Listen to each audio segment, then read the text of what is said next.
Di tengah pedalaman Sumatera, terdapat sebuah hutan yang dikenal dengan nama Hutan Rimba Merah.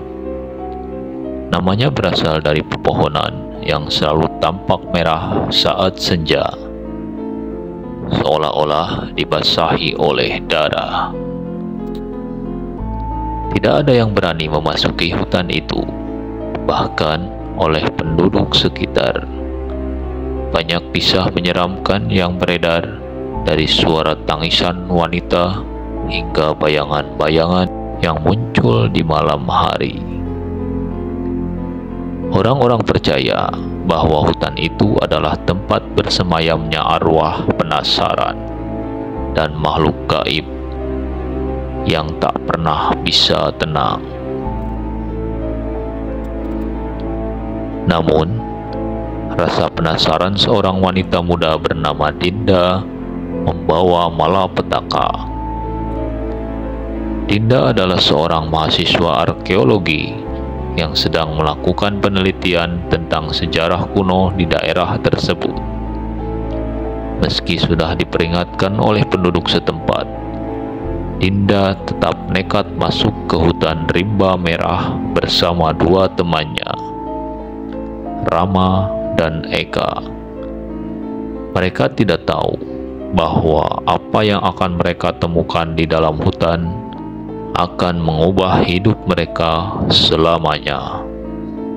Dinda duduk di beranda rumah kepala desa sambil mencatat informasi yang ia dapatkan dari Pak Karso, seorang tetua desa yang tahu banyak tentang hutan Rimba Merah. "Anak muda, dengarkan aku baik-baik," ujar Pak Karso dengan suara berat. "Hutan itu bukan tempat biasa. Banyak orang yang masuk ke sana, tapi tidak pernah kembali. Kalau kau sayang nyawamu, urungkan niatmu." Dinda hanya tersenyum sopan. "Terima kasih, Pak. Terima kasih banyak atas peringatannya. Tapi saya hanya ingin melakukan penelitian kok. Kami tidak akan mengganggu apapun di sana." Pak Karso menggelengkan kepala. "Kau tak mengerti. Hutan itu punya penjaga. Dia tidak suka ada orang asing menginjak wilayahnya." Rama, yang sedari tadi mendengarkan, menepuk bahu Dinda. "Sudahlah, Din. Kita hanya masuk sebentar. Tidak perlu terlalu percaya dengan mitos." Namun, sebelum mereka pergi, Pak Karso memberikan mereka sebuah kain merah kecil. "Kalau kau tetap mau masuk, bawalah ini. Ini bisa melindungimu, meskipun tidak sepenuhnya." Pagi itu, mereka bertiga memasuki hutan Rimba Merah dengan peralatan lengkap. Awalnya, semua tampak normal. Suara burung-burung dan gemerisik dedaunan membuat suasana terasa seperti hutan pada umumnya.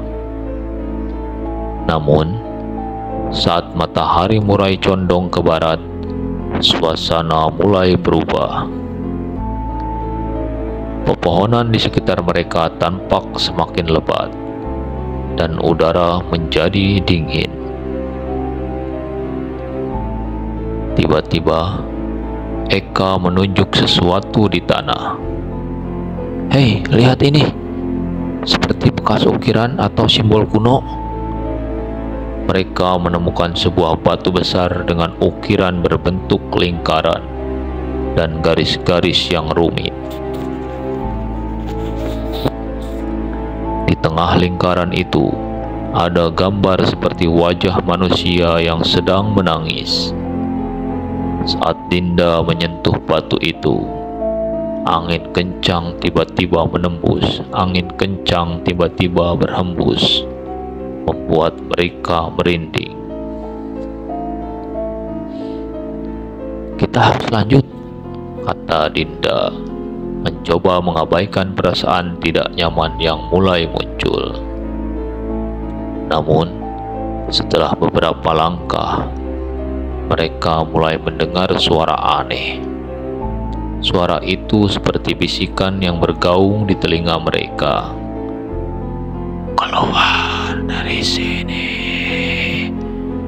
Keluar dari sini!"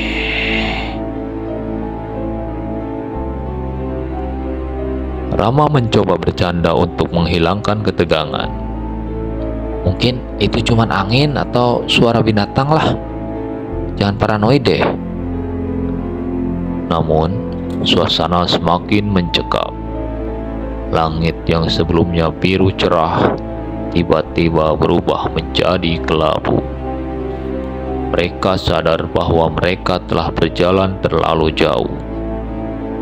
Saat mencoba kembali ke jalur semula, mereka malah berputar-putar. "Ini tidak masuk akal. Aku yakin tadi kita lewat sini," ujar Eka dengan panik. Yang lebih aneh, pepohonan di sekitar mereka tampak berubah. Cabang-cabangnya terlihat seperti tangan yang mencoba meraih mereka. Saat malam tiba, mereka memutuskan untuk berhenti dan mendirikan tenda. Namun, malam itu adalah awal dari mimpi buruk mereka. Di tengah malam yang gelap, Dinda terbangun oleh suara langkah kaki di luar tenda. Dengan senter di tangan, ia mengintip keluar. Yang ia lihat adalah bayangan seorang wanita berambut panjang berdiri dari kejauhan. Wajahnya tertutup oleh rambutnya, tapi tubuhnya penuh luka dan darah. Dinda membangunkan Rama dan Eka. "Bangun, bangun! Kalian lihat itu!" Namun, saat mereka melihat keluar, bayangan itu sudah menghilang. Kau pasti mimpi buruk, Dinda," kata Rama, meski suara terdengar gemetar. Keesokan paginya, mereka menemukan sesuatu yang lebih menyeramkan. Batu ukiran yang mereka temukan sebelumnya sekarang berada di depan tenda mereka. Meskipun mereka sudah berjalan jauh dari tempat itu. Ada yang memindahkannya?" Eka berteriak. Namun, sebelum mereka membahas lebih jauh, suara tawa mengerikan terdengar dari balik pepohonan. Mereka berlari, mencoba menjauh sejauh mungkin dari tempat itu. Namun, suara tawa itu seolah-olah mengikuti mereka. Mereka akhirnya tiba di sebuah danau kecil di tengah hutan. Airnya hitam pekat, dan di tepiannya ada sisa-sisa kain yang tampak seperti pakaian manusia. Dinda memutuskan untuk mengambil sampel air, tetapi saat ia menunduk, ia melihat bayangan wajah wanita di permukaan air.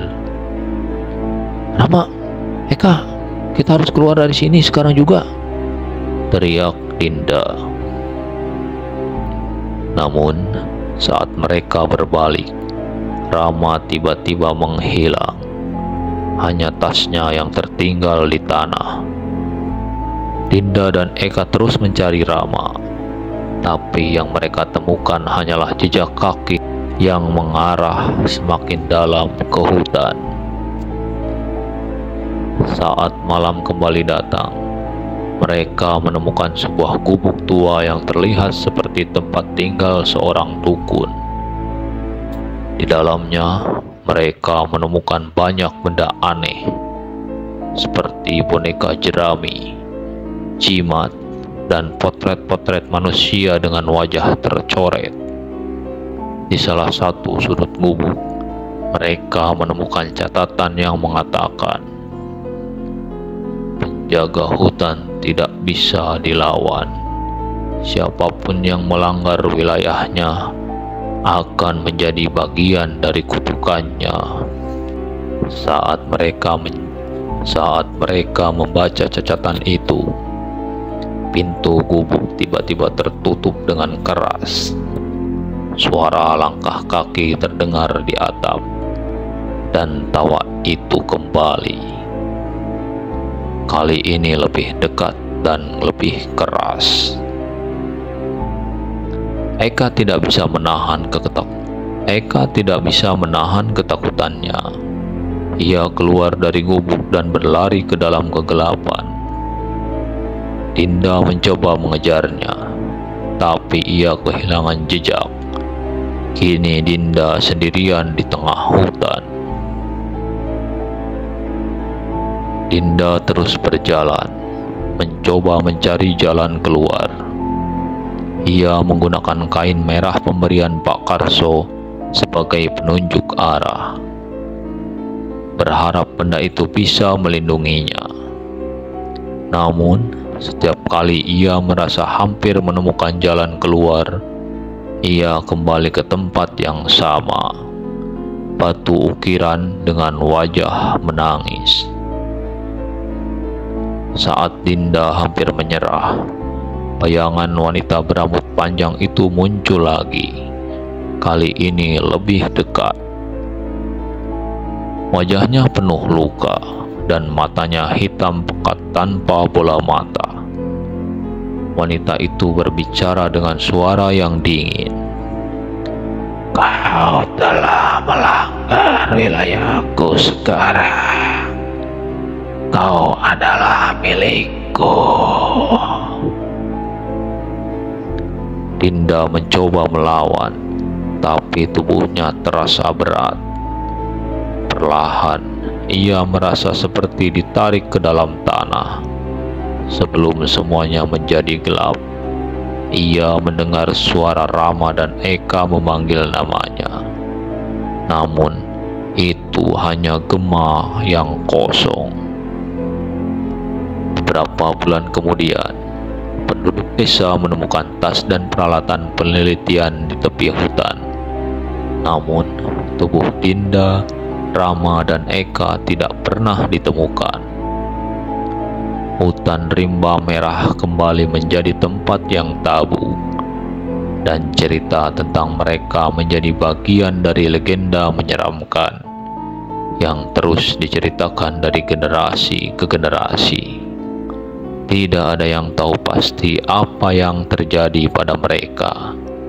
Namun, beberapa penduduk bersumpah bahwa mereka masih bisa mendengar suara Dinda menangis saat malam tiba, meminta tolong dari dalam hutan. Oke teman-teman, demikian dulu untuk cerita horor kali ini. Semoga bisa menghibur dan membuat bulu kuduk Anda berdiri. Sampai jumpa di cerita horor berikutnya. Jangan lupa untuk like and subscribe channel DKN Horor. Wassalamualaikum warahmatullahi wabarakatuh. Adios, permios.